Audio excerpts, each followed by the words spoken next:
Did you know the Star Destroyer from the beginning of The Empire Strikes Back was called the Stalker? This entire opening scene was mirrored in the Star Wars Rebels Season 3 episode Warhead. The probe droid is more specifically known as a Viper probe droid. The model can also be seen briefly in Return of the Jedi. In 1977, months after the release of the first Star Wars, Mark Hamill was in a car accident that scarred his face. It's been speculated that the Wampa attack was included in The Empire Strikes Back to explain Luke's slightly altered features. Echo Base was established by the Rebellion after the Empire chased them through the galaxy for 3 years. They've been at this location for about a month at this time. The tool Chewbacca is using on the Falcon is called a fusion cutter. It was a handheld industrial torch that could slice through dense metals. This white 3PO unit is called K-3PO. It was used as a tactician and helped command rebel forces from Echo Base. It was destroyed during the Battle of Hoth, and its wreckage can be seen in the Echo Base level in Battlefront. Han mentions a bounty hunter from Ord Mantell that made him rethink staying with the Alliance. We don't know that bounty hunter's identity in canon, but in Legends, the story was told multiple times using multiple characters. The character most commonly credited with the event was named Score. If you look around the background of Echo Base, you'll notice hurt tauntauns and other evidence of a Wampa attack. This is fairly well known by now, but there was a cut sequence in which Wampas attacked the base and were trapped in a room. Han is told that his tauntaun will freeze before it reaches the first marker. At night, the temperature on Hoth dropped to negative 60 degrees Celsius, which equates to negative 76 degrees Fahrenheit. And by the way, I have to admit, it's impressive that the rebels have been there for a month, and they've already domesticated the tauntauns. That's some Caesar Milan talent right there. Despite the 3 years that have passed since Episode 4, Luke hasn't even remotely mastered even simple telekinesis, a skill the Jedi of the Republic could do in their sleep. But his progress at telekinesis has been detailed in stories like Heir to the Jedi and the current Marvel comics. In Legends, the Wampa in the cave is not the same as the one that attacked Luke outside. The one in the cave is a female, and she shows up again in the book The Crystal Star when Luke returns to Hoth and kills her for good. He didn't go there specifically for that reason, it just happened. And really, just ignore that book, it's for the best.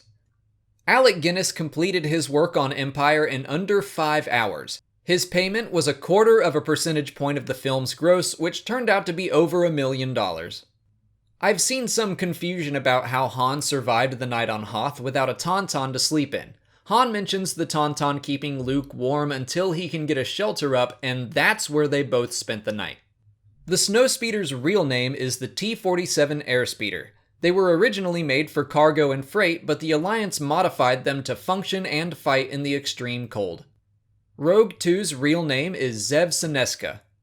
Han tells Luke he looks strong enough to pull the ears off of a Gundark. The Clone Wars series showed us what a Gundark actually was 29 years after its first mention. Leia calls Han a scruffy-looking nerf herder. The first canon picture of a nerf appeared in 2016, but they've always been basically cows. The Echo Base shield generator looks very similar to the shield generator found by Phoenix Squadron on Geonosis in Star Wars Rebels. Darth Vader's meditation chamber was a life support pod that allowed him to survive without his helmet or mask. He had one of these as early as 5 years after the end of the Clone Wars, at which point it was mobile and could be transferred from ship to ship.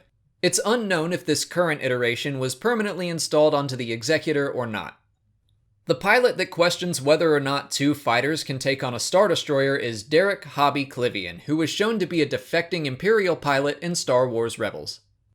30 transports attempted to evacuate Echo Base. Of those 30, only 13 escaped. The other 17 were destroyed. The snowtrooper and AT-AT unit that attacked Echo Base was called Blizzard Force. The actors that played the snowtroopers were Norwegian mountain rescue skiers. In exchange for their participation, Lucasfilm made a donation to the Norwegian Red Cross. Wedge Antilles was not originally scripted to appear in Empire, but intense fan interest prompted his inclusion. Even back then, we nerds were getting stuff done. The AT-ST Walker can be seen a couple of times during the Battle of Hoth. More scenes were shot with it, but Lucas thought the AT-ATs were more menacing. He later realized they would work better in close quarters, and the design was used more heavily in Return of the Jedi. As Han and Leia escape the base, they run by the door that contained the Wampas from the attack I mentioned before. In another deleted scene, 3PO rips the warning off the door, prompting snowtroopers to open it and fall under attack. Also, you can find this door in Battlefront, and if you listen closely, you can hear Wampas inside. During the asteroid chase, the pilot of the first TIE fighter that is destroyed can be seen flying out of his cockpit. One of the asteroids is supposedly a potato, and one is a shoe. This image from the Science Fiction Stack Exchange is the best look at both, but it's still difficult to tell. I've also read that the shoe was removed from the remastered version, so I don't even know what to believe anymore, but I've heard this story so many times, I had to include it. On Dagobah, the creature that tries to eat R2 is called a dragon snake.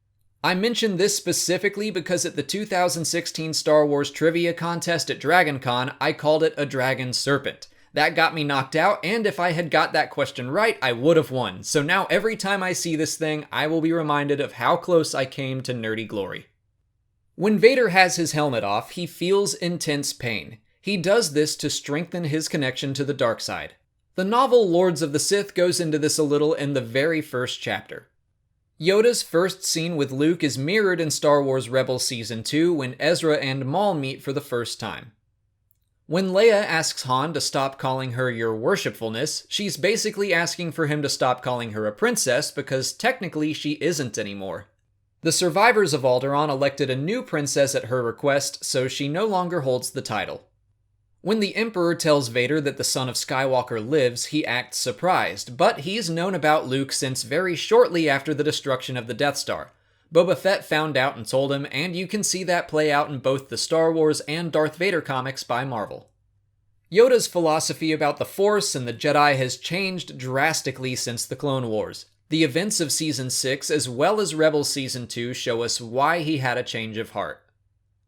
The space slug's more technical name is an exogorth. In Star Wars Legends, the Darkside Cave came to be when a Jedi of the same species as Yoda killed a Dark Jedi in that exact spot. The spacesuit worn by Bossk was originally seen in a Doctor Who serial called The 10th Planet. Also in Legends, Lando won Cloud City in a sabacc tournament. This is likely still true in canon, but all we have confirmed right now is that he won at gambling. The device on Lobot's head is commonly called Lobot Tech Headgear, but its technical name is the AJ-6 Cyborg Construct. Behind the scenes, Lobot got his name from the word lobotomy. The rude silver 3PO droid on Cloud City is called E3PO. We don't know exactly what he said to C3PO, but it probably translates to something like piss off. Cloud City was a mining colony that exported Tabana gas, which was used in hyperdrives, starship weaponry, and more. When the Ugnaughts are playing keep away with 3PO's head, you can see a broken IG model assassin droid by the incinerator. In Legends, that was one of the IG-88 models that was destroyed by Boba Fett as they competed to capture Han Solo. Leia mentions the mining guild to Lando, which falls under the umbrella of the Empire. Star Wars Rebels gave us a look at some of their operations.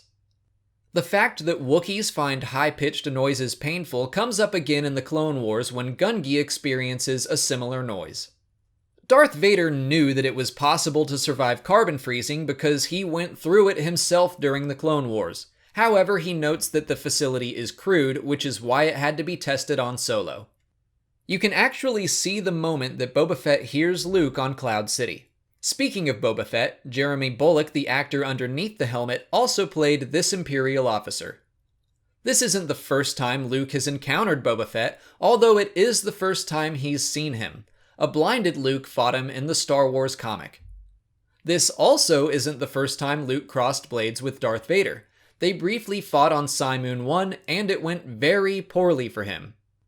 The infamous ice cream maker guy, aka Willrow Hood, has had 2 cameos so far in canon. He's appeared in Star Wars Uprising and the Star Wars comics.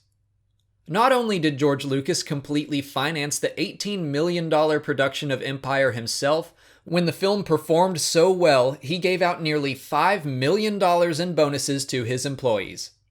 Thanks for watching today. Hopefully you learned something new about The Empire Strikes Back. If you want to check out my other Did You Know Star Wars videos, check out this playlist here. If you haven't already, please like this video, subscribe to the channel, follow me on Twitter, Instagram, and Facebook, and consider checking out my Patreon page. As always, thanks for watching, and may the Force be with you.